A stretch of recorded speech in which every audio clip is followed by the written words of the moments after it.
બિલકુલથી બિલકુલથી એટલે ગુજરાતના સારા ભવિષ્ય માટે કામના અહીં કરવામાં આવી છે। સાથે સાથે હવે આ દ્રશ્ય તમે જોઈ રહ્યા છો જ્યાં વિધિવત રીતે પ્રસ્થાન ત્રણેય રથોનું થઈ ચૂક્યું છે। ત્રણેય રથો હાલ તો મંદિર પરિસરની બહાર નીકળી ચૂક્યા છે।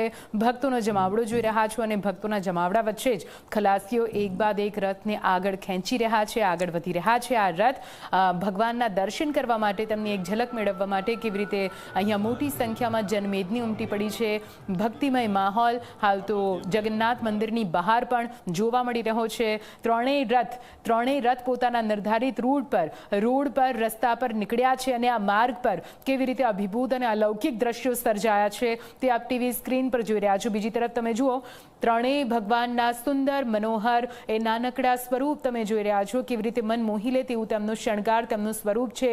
16 शणगार सजीने राजाधिराज रजवाड़ी ठाठ साथे ज्यारे नगरचर्याए निकळ्या छे जगतना नाथ, त्यारे कोई भक्त एवो नथी के जेमने भगवानना दर्शन न करवा होय ने, એટલા માટે જ ભગવાનની એક ઝલક મેળવવા માટે તે કોઈ પણ મુશ્કેલી ઉઠાવવા માટે પણ તૈયાર છે। કેમ કે તેમને ખબર છે કે ગમે તેટલી મુશ્કેલી પડે, ગમે તેટલા ધક્કા ખાવા પડે, આ હૈયું દળાય તેવી ભીડ કેમ ના હોય, પરંતુ ભગવાનની જો એક ઝલક મળી જાય તો જીવન ધન્ય થઈ જાય। અને બસ એ જ ભાવના સાથે हाल तो मोटी संख्या में दूर दूर थी मात्र अमदावाद नहीं परंतु पूरा राज्य में और विदेश में पण आ रथयात्रा में भगवान दर्शन करवा माटे भक्तों त्या पहुंची रहा है। और जे भक्तों रथयात्रा मार्ग में नहीं पहुंची शक्या, भगवान दर्शन रूबरू तेओ नहीं करी शकता, तो तेमना माटे Zee24 कलाक आ जीवंत प्रसारण लईने आव्यो छे।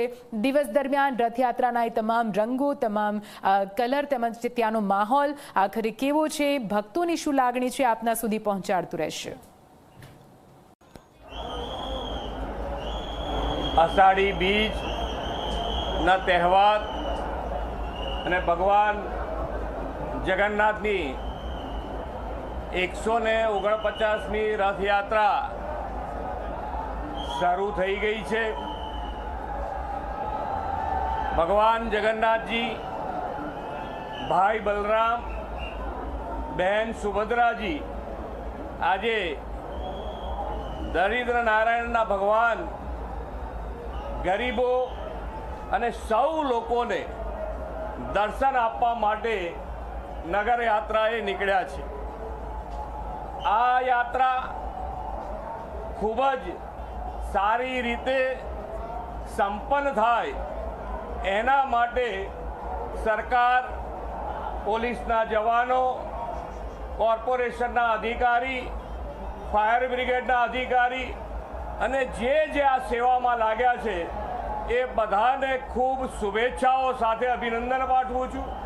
खूब सारी एक समाजना एक समरसता, समाजना समरसता, सौ ज्ञाति जाति धर्म भूलीने दरेक जण एक थई अने आ यात्रा अने भगवानना दर्शन हर वर्षनी जेम आ वर्षे पण करशे।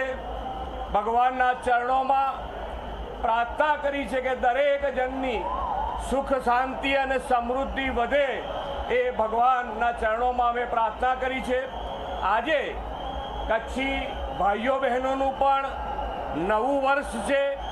आ नवा वर्ष निमित्ते कच्छी भाईओ बहनों देश विदेश में रहता दरेक जन माटे आ नवुं वर्ष खूब शुभ निकले, शुभ रीते आगळ वधी सके, सुख शांति समृद्धि एमना जीवन में पण वधे एवी भगवान चरणों में प्रार्थना। एमने खूब नवा वर्षनी दरेक कच्छी भाईओ बहनों ने खूब खूब शुभेच्छाओं। आजे ज्यारे भगवाननी कृपा दृष्टि आपणा उपर रहे अने जे मान्य वडाप्रधानश्रीनो संकल्प है विकसित भारतनो, ए विकसित भारतना संकल्प में गुजरात लीड लईने आगळ वधी सके एना माटेनी आपणने आशीर्वाद मळे, आपणने शक्ति आपे एवी भगवान जगन्नाथना चरणों में प्रार्थना करी छे। आभार। Thank you.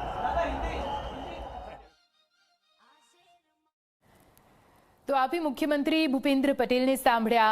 પ્રસ્થાન રથોનું કરાવી દેવામાં આવ્યું છે, પહિંદ વિધિ સંપન્ન થઈ ચૂકી છે અને તે બાદ ભગવાનને જે પ્રાર્થના કરી, જે આશીષ તેમણે માંગ્યા તેના વિશે તેમણે વાત કરી. સાથે 149મી આ રથયાત્રાને લઈને ગુજરાતવાસીઓને ખૂબ શુભેચ્છાઓ પણ પાઠવી છે.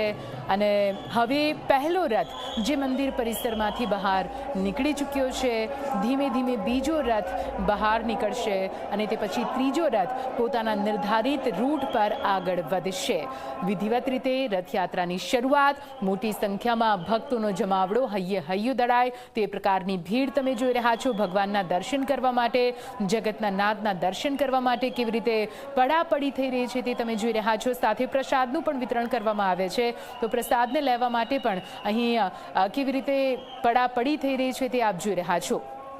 હવે અલગ અલગ દ્રશ્યો ટીવી સ્ક્રીન પર, જ્યાં ભાઈ બલભદ્રનો રથ જે બહાર નીકળી ચૂક્યો છે મંદિર પરિસરમાંથી.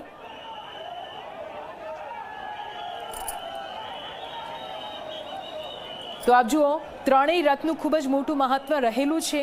અનેક સંકેતો તેમાંથી મળતા હોય છે, કેમ કે આ રથોને શક્તિનું પ્રતીક કહેવામાં આવતું હોય છે.